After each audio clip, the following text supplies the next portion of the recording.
Something massive is happening inside Buckingham Palace, and the truth is so explosive, so quietly dangerous that it's being buried under smiles, handshakes, and royal silence. Because this isn't just a family disagreement anymore. This is a power takeover happening in real time. And at the center of it all, Prince William is no longer waiting. He's moving. And Queen Camilla, she's watching everything she fought for slowly slip through her fingers. Even as we grieve, we give thanks for this most faithful life.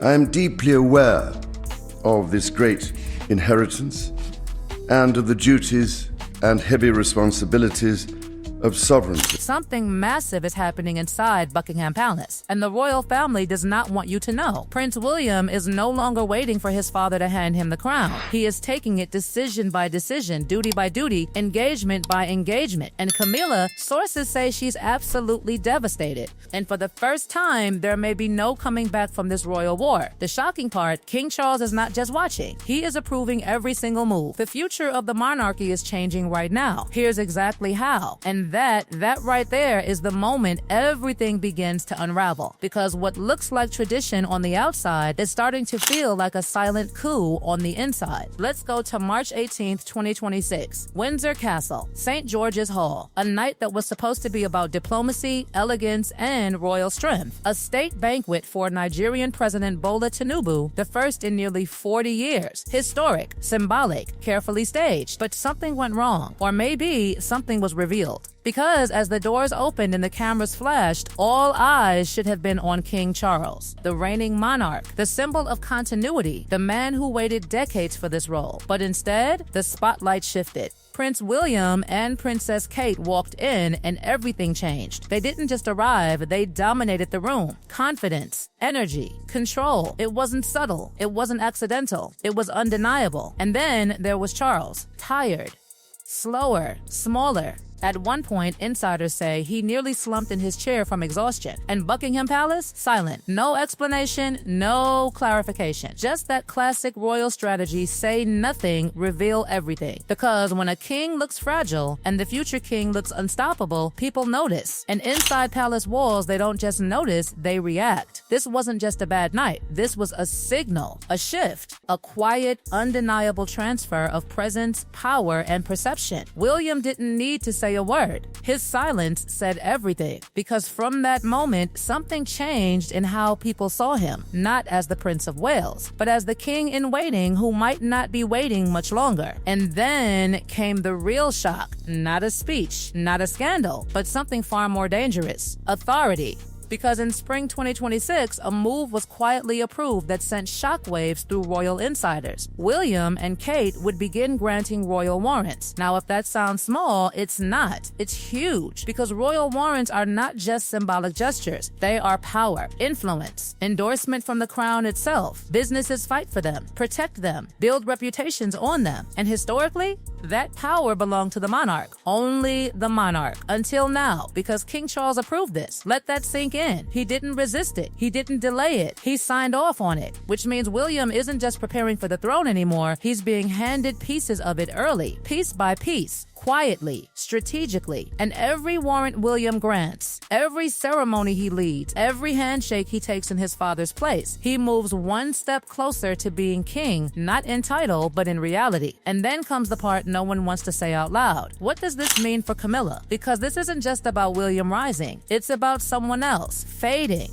Those same royal warrants, they were one of the strongest symbols of Camilla's position as queen. And now they're being shared with the very woman who will replace her. Kate, you can almost feel the tension behind closed doors. Because imagine this for a second. You fought for decades to be accepted, to be seen, to be crowned. And just as you settle into that role, it starts slipping. Not taken, not challenged directly, just slowly removed. And the most brutal part, your own husband is allowing it. This isn't just politics. This is personal. And that brings us to the explosion that insiders say changed everything. Because behind the polished appearances, there's a war building, a real one, between William and Camilla. And it's centered on something that cuts deeper than power. Control. King Charles' schedule, his health, his limits. Because while Charles battles cancer behind the scenes, William is pushing for something radical. Slow down, reduce duties, protect him. But Camilla, she wants the opposite. Keep going, keep showing strength, keep the the image alive. And that difference, that clash, it's not small, it's explosive. Because to William, this isn't just strategy, it's survival. His father's survival. And anyone who threatens that becomes the enemy. One palace aide said it clearly: William now sees himself in direct opposition to Camilla. Not disagreement, opposition. And once you reach that point inside the royal family, there's no easy way back. But it gets even messier, because this isn't just about Charles anymore, it's about influence, reputation, and who controls the future narrative of the monarchy. William is trying to clean it up, modernize it, make it sharper, safer, more controlled. But then stories start leaking, old tensions resurface, connections that raise eyebrows. And from William's perspective, Camilla is at the center of it. And suddenly, this isn't just a disagreement, it's a full-blown power struggle, quiet on the outside, explosive on the inside. And the most dangerous part, it's happening while the king himself is watching and approving every move, every shift, every step William takes forward, which raises the one question no one inside the palace can ignore anymore. Is this still King Charles's reign, or has William already begun his? And if you think that question sounds dramatic, wait until you see what happens next, because this is where the story stops being subtle and starts becoming irreversible. Because behind all the ceremonies, the polite smiles, the carefully staged appearances, there's one reality nobody inside Buckingham Palace can ignore anymore. Camilla's future is hanging by a thread. And not because of some sudden scandal, but because of something far more dangerous: irrelevance. You see, Camilla may wear the crown today, but her power is conditional, temporary, fragile in a way most people don't realize. Because she is not a reigning monarch, she is a queen consort. And that means when King Charles is gone, or even if he steps aside, everything changes instantly. The crown doesn't pause, it doesn't negotiate, it moves forward, straight to William. And when that happens, Camilla doesn't remain queen in the way people imagine. She becomes something else entirely. A title without power, a presence without authority, a figure in the background of a story that's no longer hers. And insiders say she knows it. That's the part no one wants to admit out loud, because this isn't just a political transition. It's emotional, it's psychological. It's the slow realization that everything you fought for is already slipping away before the official moment even arrives. Because look at what's happening right now. William isn't confronting her directly. He's doing something far more effective. He's replacing her in real time. Every event he dominates, every responsibility he absorbs, every moment where the public looks at him instead of her, that's not coincidence, that's transition. And then came the move that sent a quiet but chilling message through royal circles. Camilla's inner circle is shrinking, not dramatically, not publicly, but noticeably. One name stood out more than any other: Annabel Elliot, Camilla's own sister. For over 2 decades, she was part of the royal financial structure, embedded, secure, untouchable, until suddenly she wasn't there anymore. Her name quietly removed from the Duchy of Cornwall's financial records. No announcement, no explanation, just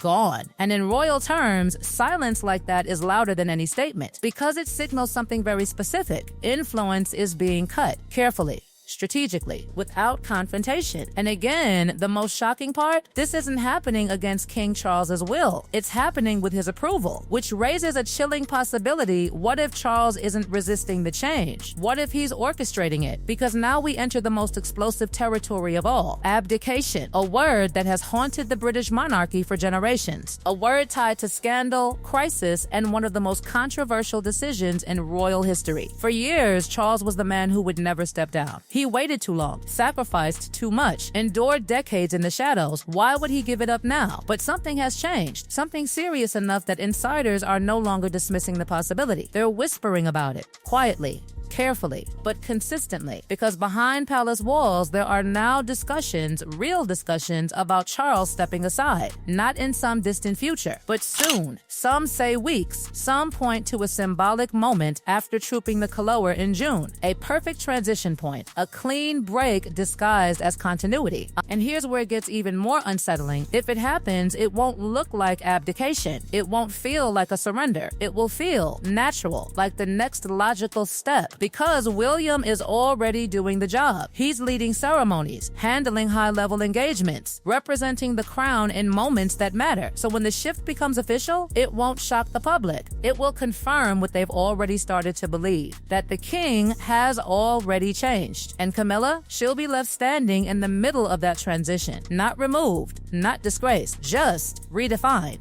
and possibly sidelined. But to understand why this is all happening with such intensity, you have to go deeper, because this isn't just about power, it's about history, personal history. Pain that never fully disappeared, because at the center of William's decisions, there's a ghost that never left the palace. Princess Diana. Her presence may be gone physically, but emotionally, she's still everywhere. In memories, in public perception, in the silent judgments that shaped William from the moment he was a child. Because when William looks at Camilla, he doesn't just see the queen consort. He sees the woman connected to the breakdown of his parents' marriage, the woman tied to the most painful chapter of his childhood. And no matter how many years pass, that doesn't fully disappear. It evolves, it transforms, but it stays. And now, as William watches his father grow weaker, as he sees decisions being made about Charles's health, his schedule, his limits, those old emotions, they're coming back, stronger, sharper, harder to ignore, because this time it's not about the past, it's about protecting what's left. One insider put it bluntly: William feels like he is at war, not publicly, not openly, but internally, strategically, decisively. And once someone reaches that mindset, compromise becomes almost impossible, because this isn't just about who's right, it's about what must be done. And William, he's no longer hesitating. That's the real transformation here. For years, he was seen as the reluctant heir, careful, controlled, reserved. But now, that version is gone, replaced by someone far more decisive, someone who isn't waiting for permission anymore, someone who understands that the monarchy isn't just inherited, it's shaped. And if you don't shape it yourself, someone else will. Which brings us to the bigger picture, because this isn't just a family drama, it's a complete restructuring of the monarchy itself. Think about everything happening at once: a king battling illness, a royal family dealing with internal fractures, public trust constantly being tested, global attention sharper than ever, and in the middle of it all, a future king stepping forward earlier than expected, not because he wants to rush the process, but because the situation demands it, because the monarchy doesn't pause for uncertainty. It adapts, or it risks falling apart. And right now, adaptation is happening fast. William is being presented as strong, ready, focused, not just as an heir, his vision, his rules. And in that version of the future, there's one uncomfortable truth that can't be ignored anymore. Camilla may still have the crown today, but the power, it's already gone. So now the question isn't whether change is coming. That's already happening. The real question is, how far will William go to secure the throne his way? And who will be left behind when he does?